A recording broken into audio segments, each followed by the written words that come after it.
Board से tension तो इस बात की है कि सौरभ जोशी की वाइफ कौन है। जब सौरभ जोशी ने अपनी वाइफ को रिवील किया, उसका फेस रिवील किया, उसके बाद आप लोगों को टेंशन होने लगी कि हे भैया क्या दिखा दिया, कम से कम उसका कुछ मेकअप तो कुछ कर देते आपका। अभी मजा आएगा ना। कुछ नहीं कर पाओगे, फिर से बोल रहा हूँ, खाली बर्बाद हो जाओगे और कैरियर चौपट हो जाएगा अगर ज्यादा सैंपलेबल ली जा। ज्यादातर स्टूडेंट का ये कहना था कि क्या 2025 का पेपर सही में बहुत टफ आया था क्या? जिसके पेपर देखोगे तो आप लोगों को सही में टेंशन हो जाएगी। आप लोगों को लगता है कि बस आप लोगों ने स्कूल में किया है, स्कूल में आपको जो क्वेश्चंस करा दिए हैं वही आपके बोर्ड में आएंगे, ऐसा बिल्कुल भी नहीं होने वाला। मैंने पहले ही कह दिया है कि बोर्ड जो है कोविड के बाद से काफ़ी ज़्यादा एनालिटिकल हो चुका है, लेकिन आप लोगों को तो कोई परवाह ही नहीं है। आप लोग सोच रहे हो क्या कहते हैं, जो स्कूलों में आप लोगों को क्वेश्चंस करा दिए हैं, रटा दिए हैं, वही बोर्ड में आएंगे, लेकिन ऐसा कुछ नहीं होने वाला है। और इससे पहले, बोर्ड से पहले आप लोग को कितनी प्रैक्टिस करनी है और कैसे आप लोग को सैम्पलिंग करनी है, कैसे सॉर्टिंग करनी है, इस पे भी मैंने आपका ऑलरेडी एक वीडियो बनाई थी जिसका लिंक आपको नीचे मिल जाएगा। मैंने बताया हुआ है कि कैसे आप अपने जो टफेस्ट आपके जो सब्जेक्ट्स हैं ना, उनको भी आप अच्छा स्कोर कर सकते हैं, उनके तरीके होते हैं। लेकिन आप लोग अपने बोर्ड से टेंशन तो इस बात की है कि सौरभ जोशी की वाइफ कौन है। जब सौरभ जोशी ने अपनी वाइफ को रिवील किया, उसका फेस रिवील किया, उसके बाद आप लोगों को टेंशन होने लगी कि हे भैया क्या दिखा दिया, कम से कम उसका कुछ मेकअप तो कुछ कर देते आपका, है थोड़ा पैसा उसमें लगाते। तो इस तरह की जो चीज़ें आप लोग करते हैं और तरह तरह के ट्रोल करते हैं, इससे बेटर है कि आप लोग अपने बोर्ड में थोड़ा सा फोकस कर लीजिए, ठीक है। उसके बाद आप किसी को भी ट्रोल करिए, किसी को जो चाहे मन चाहे करिए, लेकिन बोर्ड एक थ्रेशोल्ड होता है, उस थ्रेशोल्ड को तो मेंटेन करना ही पड़ेगा आप लोगों को। थ्रेशोल्ड के बाद आप लोग की जो मन में आता है वो करिए, ठीक है, लेकिन थोड़ा कैरियर को लेके भी थोड़ा आप लोगों को अवेयर होना पड़ेगा। अगर आप लोग कैरियर को लेके अवेयर नहीं होते हैं तो बहुत बड़ी दिक्कत हो जाएगी, ठीक है। इवन सौरभ जोशी जिसकी आप बात करते हैं, ठीक है, उसने भी एटलीस्ट अपना जो है आपका आर्किटेक्चर का कोर्स कंप्लीट किया था, उसके बाद ही उसने अपने जो भी पैशन था, जो भी इंटरेस्ट था, उसके बाद उसने उसको फॉलो किया। लेकिन आप लोगों को ना पैशन है ना इंटरेस्ट है, कुछ पता ही नहीं है, कहाँ आपका बोर्ड जा रहा है, कहाँ आपकी पेरेंट्स की एक्सपेक्टेशंस को आप भूल जाइए, ठीक है।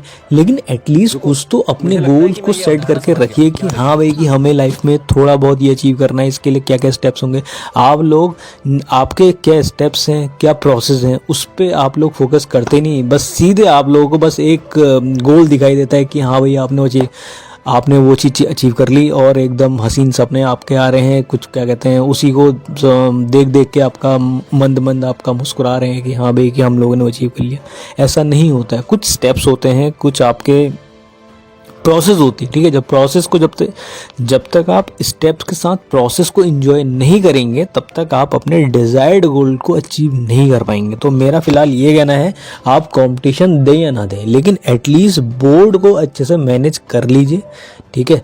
कैसे मैनेज करना है मैंने स्टेप बाय स्टेप बताया है आप लोगों को, कि जो अपने सब्जेक्ट्स हैं, जिसने साल भर कुछ नहीं पढ़ा है, साल भर मटर गश्ती की है, साल भर रील बनाई है, साल भर आपका क्या कहते हैं, आपका जो भी शॉर्ट्स बनाए हैं, जो भी किया है, ठीक है, उस चीज़ को हटाइए और थोड़ा अपना जो अपना माइंडसेट है, थोड़ा जो माइंड है, थोड़ा उसको शिफ्ट करिए, ठीक है। माइंड शिफ्ट करना बहुत जरूरी है समय, बोर्ड के समय, ठीक है। फैंसी मेकअप करने के लिए आप लोगों को रील्स देखना थोड़ा कम करना पड़ेगा, ठीक है। सोशल मीडिया डिटॉक्स कहते हैं इसे, ठीक है। कैसे उसको डिटॉक्स करना है आपका, ठीक है।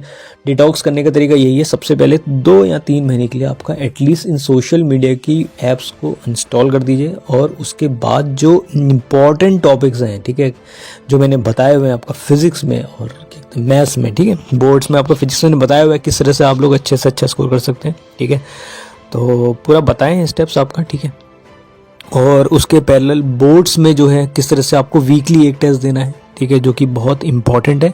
अगर आप उस वीकली टेस्ट को मैनेज नहीं कर पाते हैं तो आप लोग वहाँ बोर्ड में भी जो टाइम का जो पैटर्न है, ठीक है, उसको आप मैनेज नहीं कर पाएंगे। इसलिए अच्छे से एंजॉय करिए और अपने सब्जेक्ट को एंजॉय करते हुए ही करना है। ये नहीं कि एकदम प्रेशर लेके और बहुत ज़्यादा आपका सैम्पल पेपर नहीं लेने हैं, ज़्यादा सैम्पल लेके कंफ्यूज हो जाओगे, कुछ नहीं कर पाओगे, फिर से बोल रहा हूँ, खाली बर्बाद हो जाओगे और कैरियर चौपट हो जाएगा अगर ज़्यादा सैम्पल का कोई फायदा नहीं है, ठीक है।